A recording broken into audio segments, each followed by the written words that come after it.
ঈদ সামনে রেখে ফের সক্রিয় জাল টাকা তৈরির চক্র। গোপন তথ্যের ভিত্তিতে এমনই এক চক্রের জাল নোট ও তা বিক্রয় করে পাওয়া অর্থ এবং জাল টাকা তৈরির সরঞ্জামসহ 3 জনকে গ্রেফতার করেছে গোয়েন্দা পুলিশ।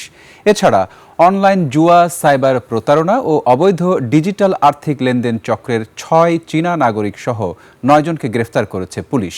অনুপ পিয়ালের রিপোর্ট। ঈদ আসবে, সাথে ক্যাশব্যাকও আসবে। নিজের বা প্রিয়জনের জন্য কেনাকাটায় এবারও নগদ পেমেন্টে পাচ্ছেন দারুণ ক্যাশব্যাক। তাই যাই কিনুন, পেমেন্ট করুন নগদে। ঈদ এলে জাল টাকা তৈরির বিভিন্ন চক্র ছড়ায় প্রতারণার জাল। এবারও কুরবানির ঈদের কয়েকদিন আগে জাল নোট তৈরির পর তা বিক্রি করতে রাজধানী সহ আশেপাশের বিভিন্ন এলাকায় সক্রিয় হয়েছে প্রতারক চক্র। লাখে 6,000 মুনাফায় টাকাগুলো বিক্রি করে তারা।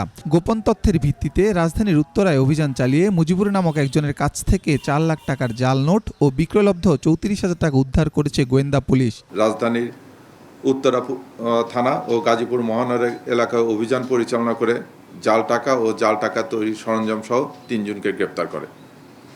তাদের ভিতর গ্রেপ্তারকৃত মুজিবুর রহমান, উনি উত্তরা পূর্ব থানা এলাকায় এসে জাল টাকা বিনিময় করতেছিল। তখন ওনাকে হাতে নাতে জাল টাকা এবং কিছু বিনিময়লব্ধ 40,000 টাকার মতো ক্যাশ টাকা সহ তাকে গ্রেপ্তার করা হয়।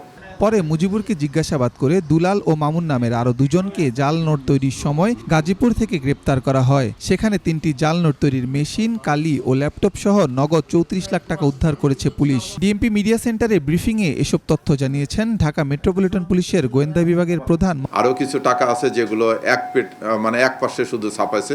তাছাড়া জাল টাকা তৈরির অন্যান্য সরঞ্জাম দিয়ে 3টে প্রিন্টার উদ্ধার করা হয়েছে, ল্যাপটপ উদ্ধার করা হয়েছে, তারপরে কালি এবং ওই যে টাকার উপরে যে একটা সিকিউরিটি সিল দেয় সেই সিকিউরিটি সিলের পেপার, এগুলো সহ তাদের কাছ থেকে প্রচুর পরিমাণে এই জাল টাকা উদ্ধারের অন্যান্য সরঞ্জাম উদ্ধার করা হয়েছে। অন্যদিকে অনলাইন জুয়া, সাইবার প্রতারণা ও অবৈধ ডিজিটাল আর্থিক লেনদেন চক্রের চীনা নাগরিক সহ 9 জনকে গ্রেপ্তার করেছে পুলিশ।